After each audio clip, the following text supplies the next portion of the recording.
to everyone on X, YouTube, and Facebook Live. It is Wednesday, and we are doing this edition of The Independence, as we always do on Wednesdays, here in the Manchester Public Access Television studio in Manchester. And so I will be talking to the cameras over there. I appreciate everyone who joins me. If you have any questions or you want to reach out to me in any way, you can find me at carla@carlagericke.com. And you won't probably be able to see the intro, but I will join you all afterwards. Thanks. Coming to you live from the heart of the free state of New Hampshire, this is The Independence with Carla Gericke.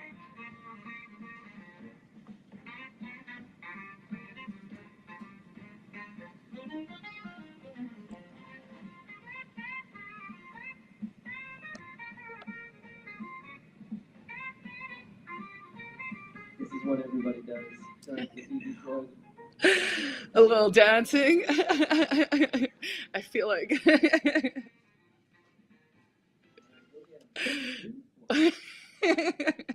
Hi guys, and welcome back to The Independence. I am laughing at my producer Brendan back there, who was laughing at my shimmying. I can't help it. So welcome to the new year. I hope everyone had a fantastic holiday season.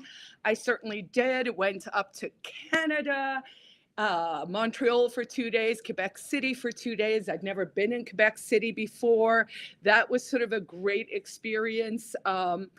And so we're kicking off the new year. I'm curious to hear what kind of New Year's resolutions you might have made. But just to situate us all in today's episode, here's what I'm going to be covering. One, we're going to talk a little bit about the successes that MAHA and Robert Kennedy Jr. have introduced.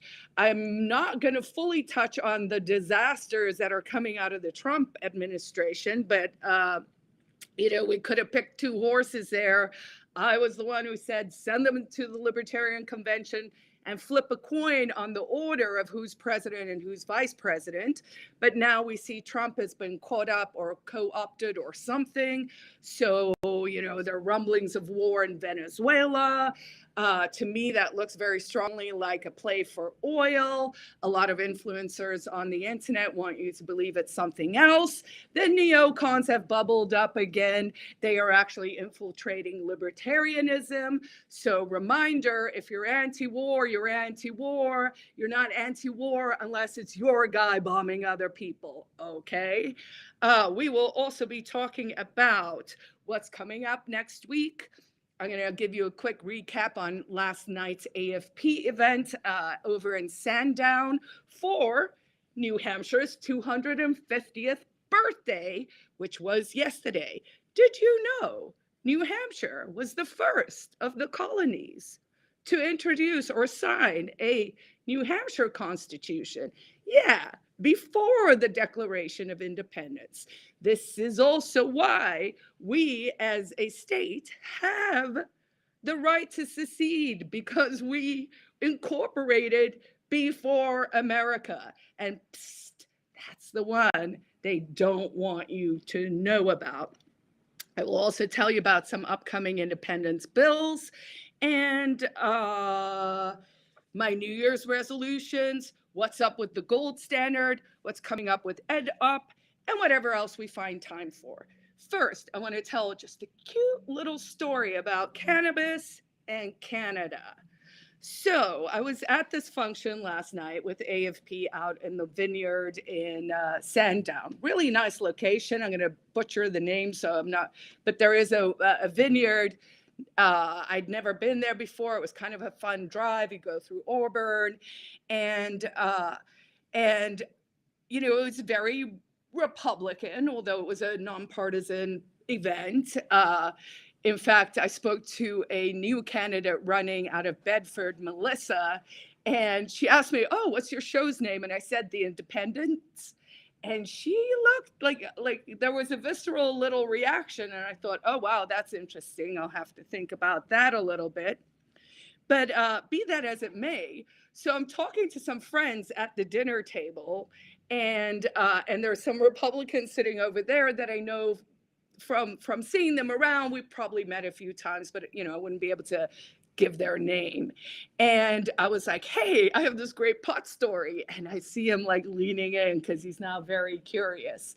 And so what I found fascinating going to Canada was that we drove through Vermont, where cannabis is legal. We went into Quebec province, in an international country where cannabis is legal.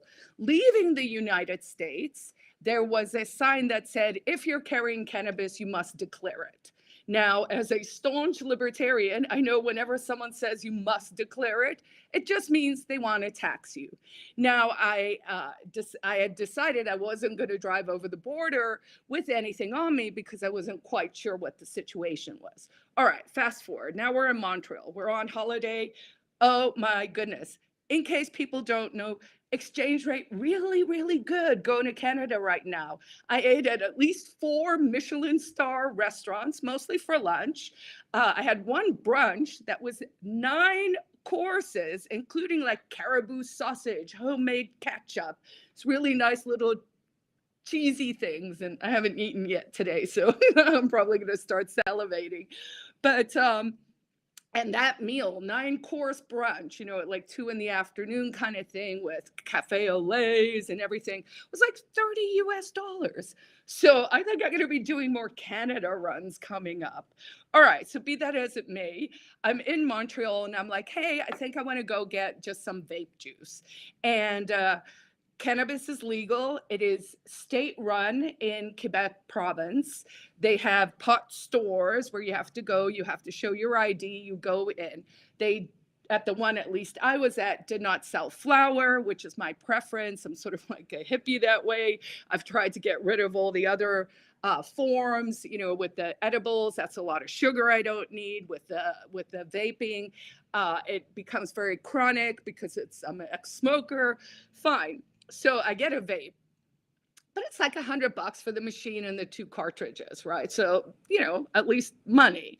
So on the way back, I was like, I'm not going to throw it away, and I'm just going to kind of see. And if they catch me, I'm just going to be like, oops, I forgot. And hopefully they just throw it away, fine. So I'm driving back, and I'm actually driving as we go through the passport control, and there's a sign up. So this is from Quebec back into Vermont. And the sign says, do you have any live animals, vegetables, cheese, like, plants, right? Like there's a list that we're all familiar with. And nowhere on that list, actually it didn't say plants, I don't think, but nowhere on that list is anything about cannabis. So I'm like, cool. So I roll up to the window, and the passport guy says, oh, do you have any live animals? Did you bring back any nuts? I forget, or whatever it was. And he goes, do you have any of this in the car? And I look him dead in the eye and I go, no, all we have is baked goods. And I thought it was hilarious. My husband laughed pretty loud. The guy kind of gave me that look of, I know what you're saying, but I'm going to let it go. The Republican at the AFP thing laughed pretty hard too. So what is my point? My point is actually that we have put millions of people in prison over the years for a plant that no one cares about now. And the point that I'm trying to make is that perhaps we should, one, not be giving this much power to government to control consumption of what you want to put in your body. But second of all, it shows the ridiculousness of regulations, of binary thinking, of one moment saying this thing's good, one moment saying it's bad. And it underscores actually my sentiment that if y'all want cannabis to be prohibited, then I'm going to start telling everyone alcohol needs to be prohibited. So maybe we should just all go, hey, we should be a little more hands off. All right, so New Hampshire was the first state to write its own constitution. That was back in 1776. 1776 is going to be a big thing this year because it, of course, is also the 250th birthday of the United States. There are some independence bills coming up. And I got to tell you, if you don't know this, the legislature hits the ground running. There are over 1,400 bills. They are in session today. One of my bills, 1441, which is the study committee for an independent and free separation, peaceful separation from the US government in the event, that our, I don't know, national debt keeps going up and up and up. But just the study committee to kind of take a look and be like, hey, feasibly, how would this work, is being introduced today. Now, according to the people I asked last night, and I'm hoping no one gave me the wrong skinny on this, that just means that it's being introduced, not that there's testimony. So if there's testimony today, I'm not there. So hopefully that is not what was happening. But the study committee is supposed to really be able to start to assuage people's fears about this path that I think we should be on. At a minimum, it moves the Overton window, thereby creating an appetite for people to nullify more things. And worst case scenario, it means we've created a pretty good roadmap in the event of an American bankruptcy. Now, one of the ways that they distract people from economic issues like growing inflation, like the dollar losing value, Bitcoin is looking a little sketch right now, gold and silver, the solids are actually going up. The way sometimes they distract you from the economy is by either pitting you against a group, which is the whole immigration debate, or by actually going to war, right? So I caution again everyone to mindfully remember that war is not the answer. In fact, war is a racket. It is the welfare warfare state, and those two things feed each other. And if you are new to these ideas, go read Smedley Butler's War is a Racket. I wanted to let everyone know I completed my living experiment last year. What was that, you ask? Well, for 365 days straight, I went on X Live to sort of, one, practice my voice, two, hone some of these skills, three, see if I could actually do it, and four, publicly show people that I have the temperament and competence to start to build out a larger broadcast effort here in New Hampshire. So I am starting a new schedule for this show for the Independents. It will be recorded on Mondays, Wednesdays, and Fridays. Monday nights, we're doing it at the podcast studio in Manchester at the Quill, which is a membership-based libertarian clubhouse that has been around for about 15 years. If you would like to use that podcast studio, talk to me about becoming a Quill member. On Fridays, we'll probably have guests. And then, of course, this Wednesday show, which I've been doing online for several years now, and that goes out also on Manchester Public Access Television. So why am I mentioning the MLXs? Because it ties in very strongly to New Year's resolutions, to neuroscience, to how we as humans optimize to be better, how we can hack our hormones, our health, our neurotransmitters, to really up and optimize our efforts in things. So I'm working on a book about the experience. It will be called My Living Experiment, 365 Days of Living Out Loud in the Freest Place on Earth. it'll be partly like sort of a guidebook, but also memoir and sort of like, hey, this is what I learned. So hopefully hold my feet to the fire, because I do need to get that book completed and out as soon as possible. I have put a 3-month first draft at the end of March, and I'm really going to try hard to do that and to not let these creative efforts slip out of my hands because I get busy with other things. Why am I mentioning that? Because I think that's something we all struggle with. And being mindful or intentional about that can really help you focus your attention where it should be. So I'm curious, and if you're watching this online, maybe drop some comments, whether you made a New Year's resolution. So last year, mine was only to do those MLXs. Committing to one thing every day, that's hard, right? Committing to one thing every day publicly is harder. Committing to it and having turns out, erase half of them. Yeah, I didn't need to find that out yesterday, but there we are. So for this year, I thought, I'd been saying, oh, it should be the year of the body. Now that sounds a little dramatic at my age, but I was like, okay, I would like to be fitter and stronger. And I'm sure many of you at home have made those sort of resolutions for yourself, but I don't want it to be generic, because generic resolutions tend not to work. So the more specific you are in your goal setting, the more likely you are to succeed. So by way of example, last year saying, I'm going to do this one hard thing every day publicly that can be vetted. The story is the streak. The streak is the story, by the way.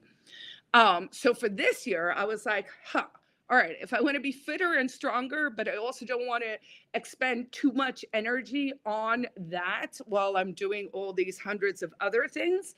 So I was like, okay, I'm going to hang from a crossbar and time it and see if I can up that.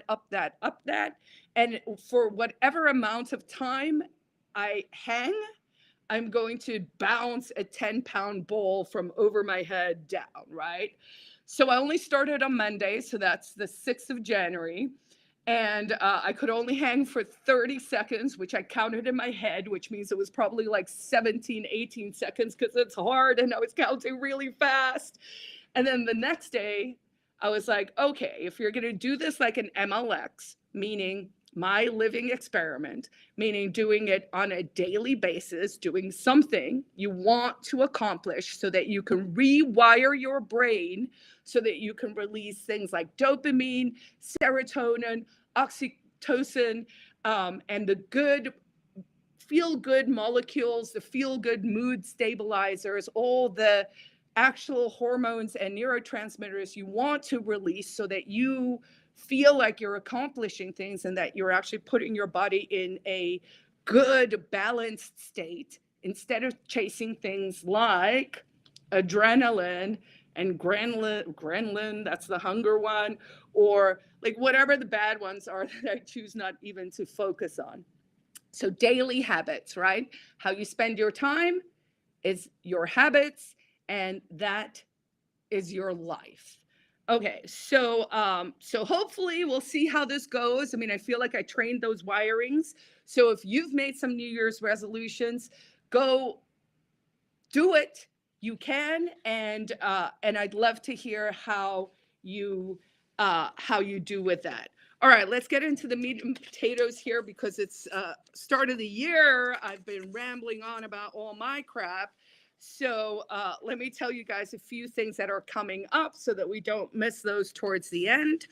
The gold standard came out today. What is that? That is the efforts of the New Hampshire Liberty Alliance. This is the first one of the season. You can always go online to nhlibertyalliance.org, possibly .com as well. Let me look. Yeah, .com, and find that gold standard. It is handed out every Wednesday up at the State House. It basically takes all the bills that are being heard that day, and it's like, yay, nay, right? So there are a bunch of bills coming up, including a bill that legalizes cannabis and regulates it similar to alcohol. This is on a yay ought to pass. That would make me very happy. President Trump just signed an executive order to decriminalize cannabis. So if Trump's on board, maybe we can get the Republicans on board and finally get this actually through. There are several other bills that I'm not going to get into all the details, but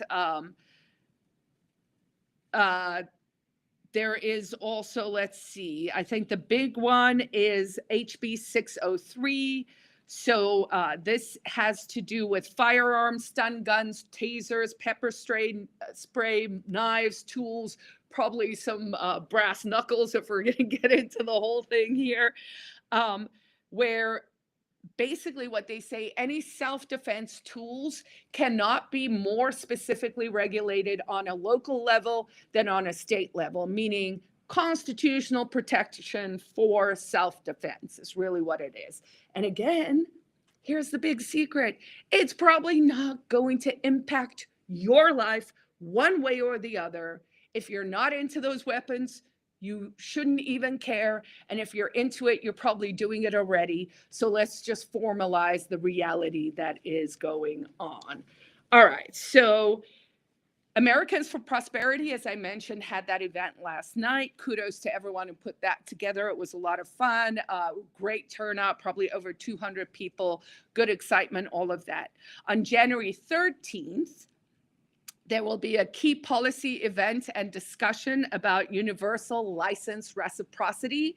This is one of those ones that isn't really sexy, but it really does make a difference for people who want to move to New Hampshire. So if you're a plumber or electrician or a nurse or a teacher or a lawyer or anything, every state has like a little bit of a different flavor, and it's like barriers to entry for people to work. We have a shortage in New Hampshire. Anyone who's tried to get a plumber or electrician or even a home painter for any reason knows that there are issues. So I think the thinking is, can we make reciprocity more of a thing? And perhaps that should just be a general note for society at large, which is basically, let's be equally nice to each other.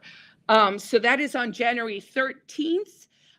It will aim at reducing occupational licensing hurdles to boost workforce mobility and economic growth. And then for the Free State Project, things that are coming up, we will have Porcupine Day on February 3rd, 2026, 2326. That will be at Bedford's and Murphy's.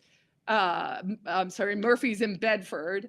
And I'm still figuring everything out, but tickets will be on sale by the end of the week. I'm cautiously optimistic maybe we could get Snowden back. I'm putting that out in the universe. I'm working all my angles. Of course, Edward Snowden, who was the whistleblower back in 2016, who got stuck in Russia. He was the person who exposed the illegal surveillance taking place by the federal government. They pretended to reform all of that, didn't do it. Face it, we're in a surveillance state, and if your privacy is important to you, you have to protect it. So Pork Day will be taking place 2/3/26. Tickets on sale on Friday or over the weekend at the latest. It, of course, is a fundraiser for the Free State Project. There is also in March Liberty Forum coming up. So that will be at the Grapponi Center in Concord. And I encourage everyone to go get their tickets for that. The sooner you buy them, the easier our planning is. If you're watching this and you want to sponsor some of our events, please reach out to me or to Eric Brakey, the executive director of the Free State Project. All right, with the last 5 minutes we have, I want to talk a little bit about the successes that have come from the MAHA camp, by which we are seeing a significant and important and possibly life-changing changes happening at the HHS under the auspices of RFK. They are reducing the number of doses and, well, so I was going to say doses, but that's not correct. So diseases that they are forcing people to get inoculated with. So quick condensement. If you want to send your kid to public school, or basically if you want to go to college, like I was forced into a MMR vaccine back in 2008 that significantly negatively impacted my health and took me like 15 years to fix. But there are all these doses, right? And MMR has 3 diseases and whatever. So what they have done is they have reduced the number of diseases for which you get forced injections from 17 to 11. I'm talking off the top of my head, but I'm pretty sure those are the numbers. So core vaccines retained. Recommendations remain in place for vaccines protecting against 11 critical diseases: measles, mumps, rubella, polio, pertussis, tetanus, diphtheria, hepatitis B. I thought they had taken those off.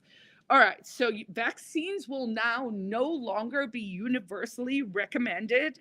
6 of the vaccines have been shifted from routine recommendations for all children to optional. This is a big deal.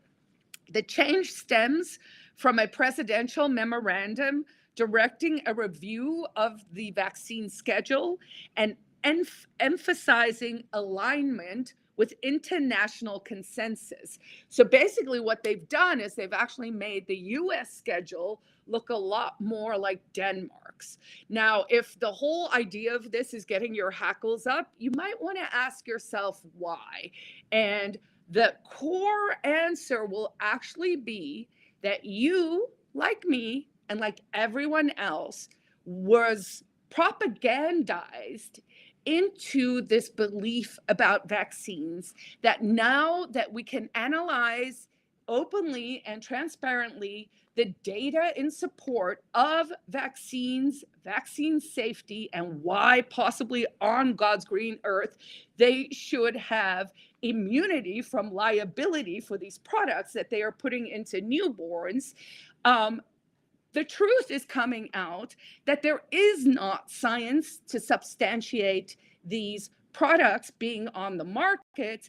And I think probably in my lifetime, we are going to see a bankruptcy of these pharmaceutical companies that have basically been benefiting from bad collusion, corporatism, cronyism between the federal government and big corporations. And frankly, I'm here for it. With the last few seconds I have here, I just want to say I created a list, and by I of course mean the AI, of promises kept by RFK and stacked up against Trump. RFK is looking pretty good.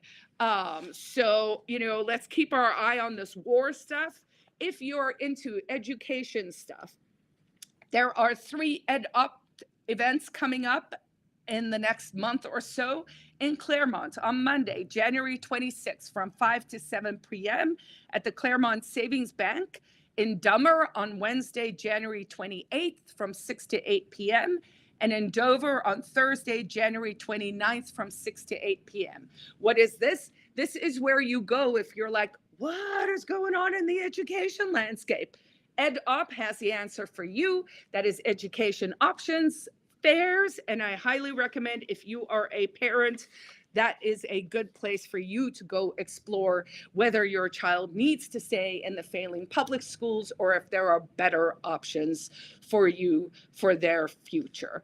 All right, that is pretty much all I have time for today. I wish everyone peace, love, and understanding, and I'll see you all back here again next time. All right. Thanks, guys. Thanks for joining me. I will see everyone back here again soonish. All right. Bye.